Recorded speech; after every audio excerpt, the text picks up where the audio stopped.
ये कहना चाहता हूं, हाथी पालने की परंपरा हमारे जैन धर्म में एक प्राचीन परंपरा है। भारतीय संस्कृति में कोई भी कल्चर हो, कोई भी संप्रदाय के लोग हों, उनके धार्मिक स्थलों में मठ अथवा राजा महाराजा आदि के यहाँ भी हाथी हुआ करते थे। अभी पिछले 2 दिन पहले हृदय विदारक घटना, जो नांदनी मठ में 35 साल से जो हाथी था, उस हाथी को मैंने खुद देखा है। उस हाथी ने हमारे पाद प्रक्षालन किए हैं। अपनी सूंड में घड़ा लेकर के हमारा वो पाद प्रक्षालन किया है 2012 में, जब बड़े भट्टारक जिनसेन स्वामी थे।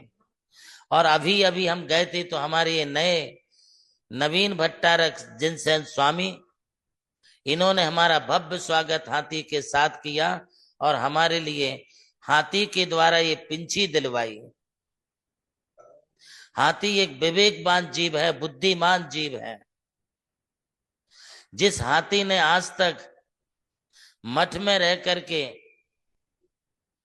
35 साल के जीवन काल में 3 पीठाधीशरों का पट्टाभिषेक कराया है, आज उस हाथी के लिए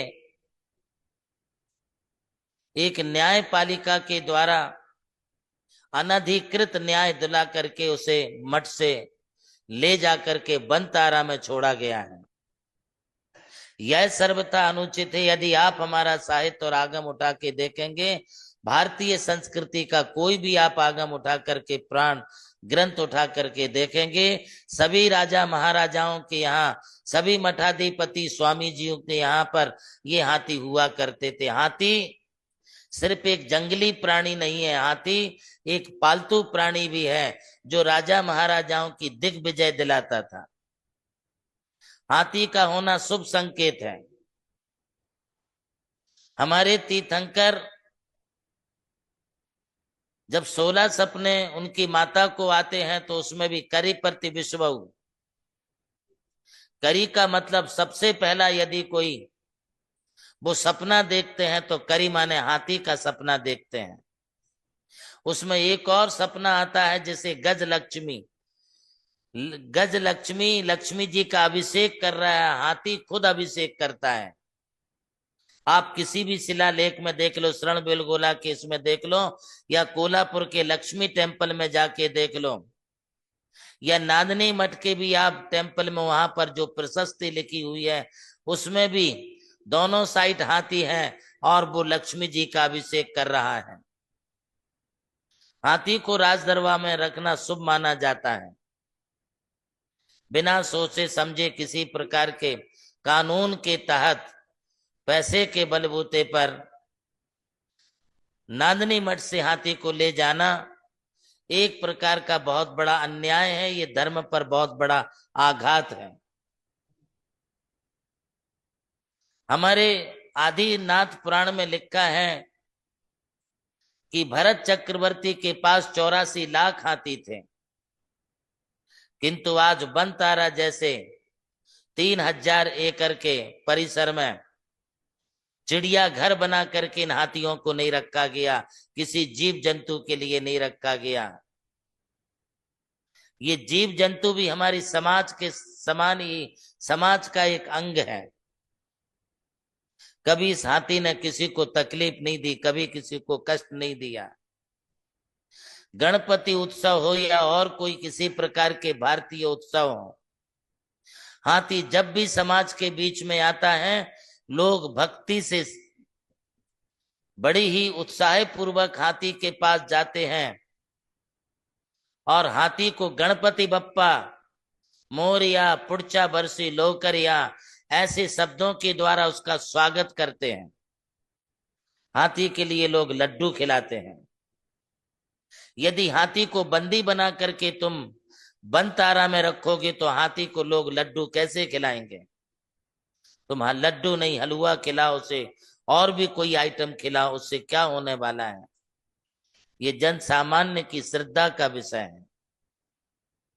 मैं सरकार से ये कहना चाहूंगा, मैं बनतारा के ऑनर श्री अंबानी जी को भी यह कहना चाहूंगा, आपके पास 200 से अधिक हाथी हैं, 300 से अधिक शेर चीते वन्य प्राणी हैं, सब मिलाकर के आपके पास 5000 से अधिक प्राणी वहां पर हैं।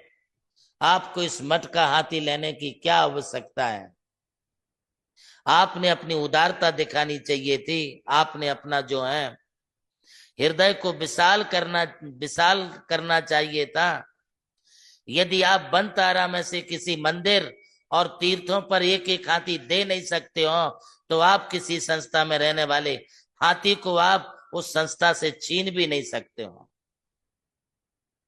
आप जहां एक और धार्मिकता का इतना बड़ा परिचय देते हो, प्रयागराज में गए, वहां आपने गंगा स्नान किया, आप केदारनाथ गए, आप वैष्णो देवी गए, शिरडी गए।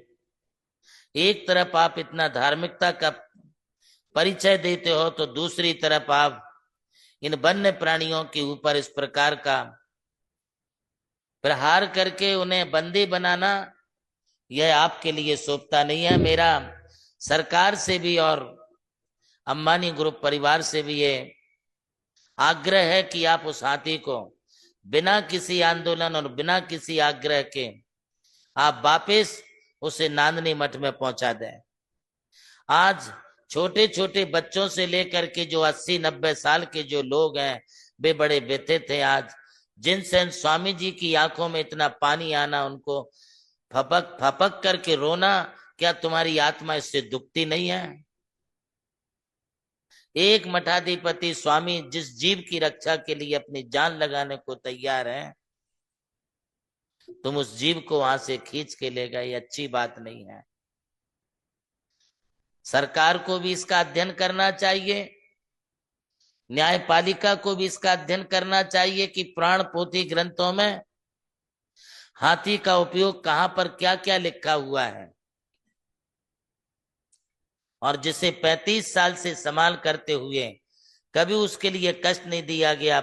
समय समय पर उसे पानी है, घास है, गन्ना है, उसकी खुराक है, उसे मेडिकल साइंस के मुताबिक उसका आरोग्य उपचार है, इलाज है, ये सब किया जाता रहा है। मेरा भी मन बहुत व्यथित है, क्योंकि मैं आगम को, साहित्य को, शास्त्र को जानता हूं, और उसमें यह बात स्पष्ट लिखी है कि हाथियों को श्रीमंत लोग, सामंत परिवार के लोग, राजा महाराजा लोग, मठाधिपति लोग आज हमारे